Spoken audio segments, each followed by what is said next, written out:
town of Liberty, Arizona, is home to a small, historic cemetery. Though scores of local residents are buried within, their souls seem to be unwilling or unable to rest in peace. Please help me. Witnesses claim to see shadow figures and strange lights moving around the gravestones. Reports of the strange phenomena soon reach paranormal investigator Jay Yates. A ghost hunter for over 20 years, Jay is all too familiar with facing these demons. What caught our interest with the old cemetery was the vast number of people that were coming forward and saying that they had experienced paranormal phenomenon within the cemetery. There was claims of light anomalies, seeing shadow figures walking by night. Jay is a founding member of the Crossing Over Paranormal Society, or COPS crew, and works alongside his wife, Marie. The paranormal can be very dangerous if you actually push the limits. You can actually be taken over by spirit. You can pass out. You can get really sick. There's multiple things that can actually happen. Jay and Marie decide to take a day trip to this cemetery before committing to a full investigation. But even in the cold light of day, Marie senses an atmosphere. The first time I actually walked through the cemetery, it almost felt like you walked back in time a little bit. This cemetery was all broken down. It was just very aged, so it almost felt like you stepped back in time. We ran across an aisle of younger people who had passed, children. Mommy. And I definitely know that it kind of touched Marie a bit. As a parent, I definitely empathized. It was difficult to see that. Empathy is not the only thing Marie is feeling.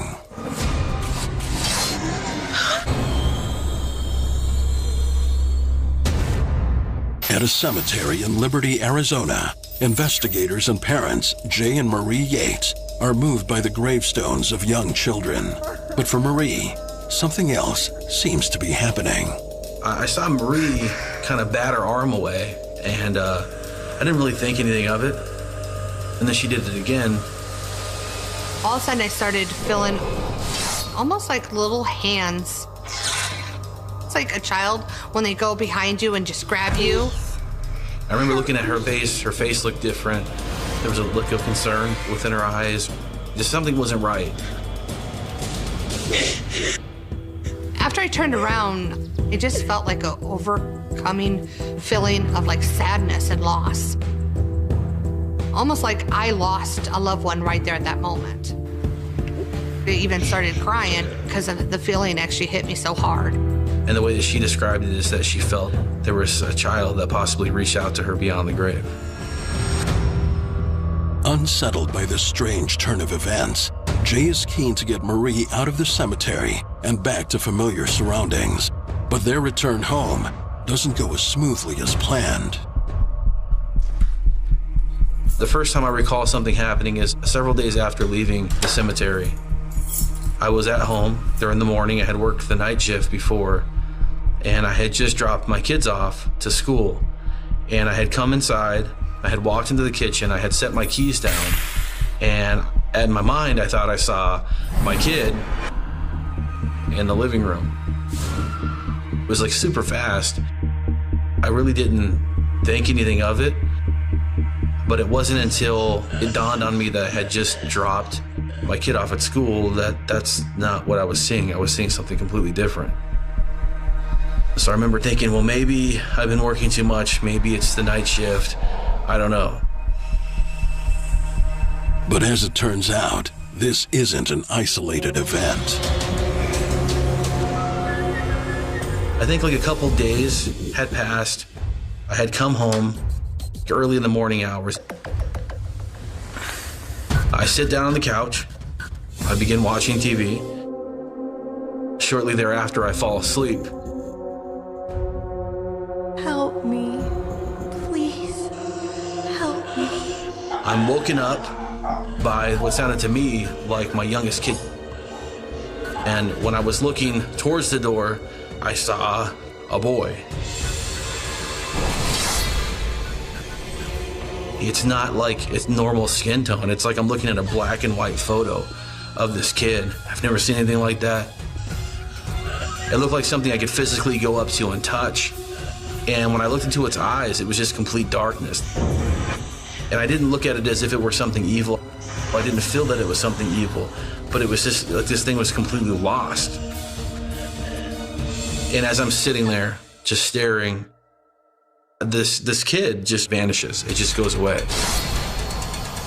And just looking at the door, there's no way that just happened to me. There is absolutely no way this just happened.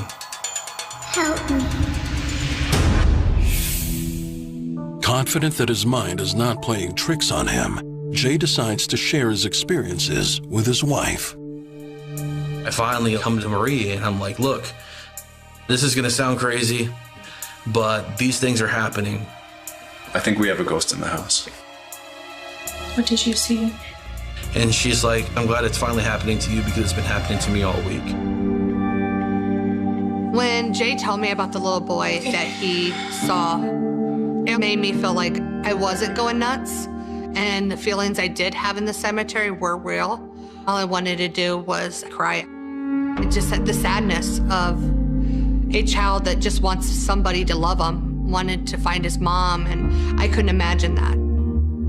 Jay and Marie start to feel a curious bond with their ghostly visitor.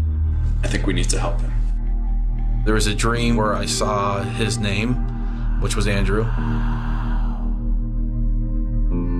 And I did start calling him Andrew after that. It seemed to just kind of fit, and both Marie and I just kind of went with it. Feeling a connection to Andrew, Jay and Marie decide to return to the cemetery to continue their investigation. I felt that he came to us for a reason, and I felt it was our responsibility to do something about it. Their hope is that the child's spirit will go with them. We're gonna take you back to your parents, okay? We asked for Andrew to come with us and explain that we were going to go for a ride, just trying to encourage him that maybe we could reunite you with your family or help you to cross over.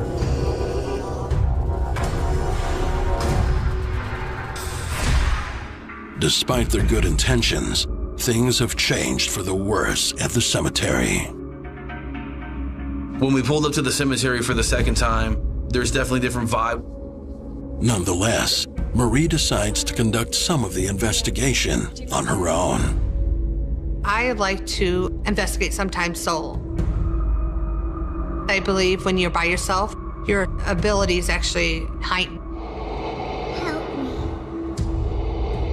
Please. I let the spirits in a little bit more.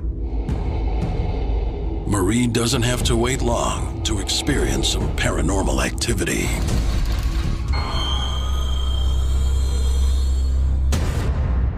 In Liberty, Arizona, investigators Jay and Marie Yates are attempting to reunite a lost child's spirit with his parents.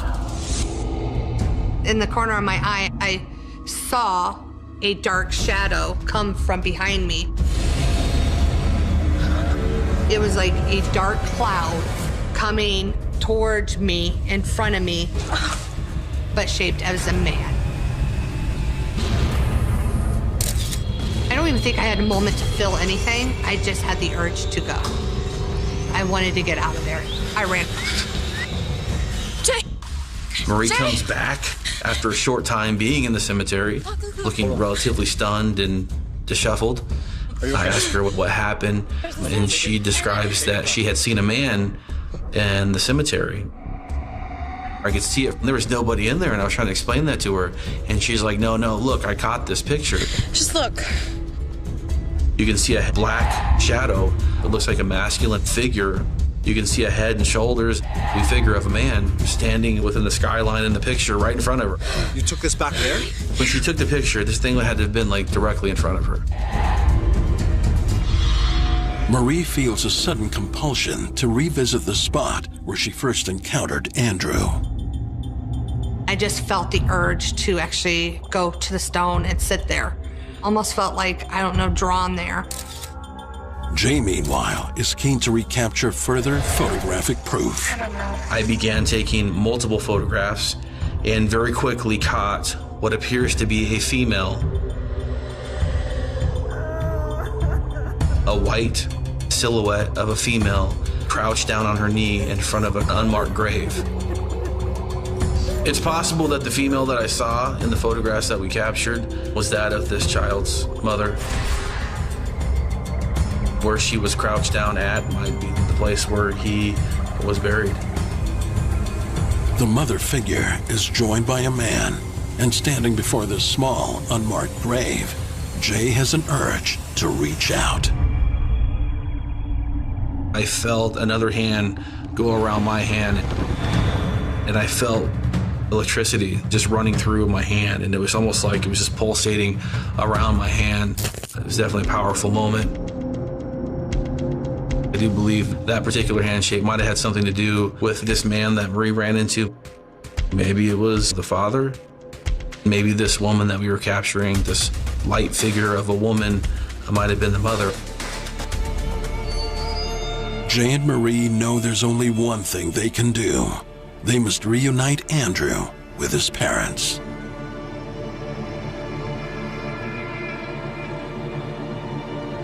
The next thing that we decided to do was to cross the child over with a prayer. We lit a candle and we began to say the prayer. Dear Lord, please help this family pass. At the beginning of the prayer, I still felt the sadness, the loss. Father in heaven, please protect this family. And at the end of the prayer, that loss, it was gone. It was almost like the light was dimmer and all of a sudden the light got bright. That's the feeling I had.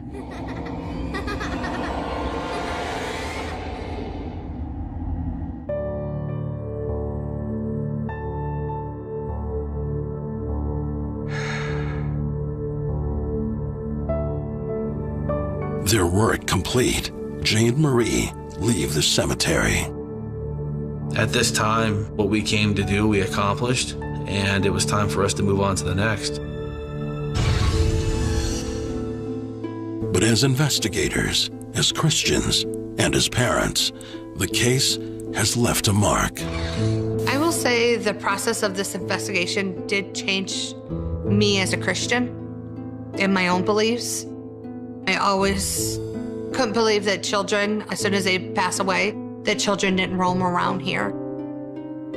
And my belief now is that possibility is that happened to Jay and I. This kid had a true story. There was a true mission.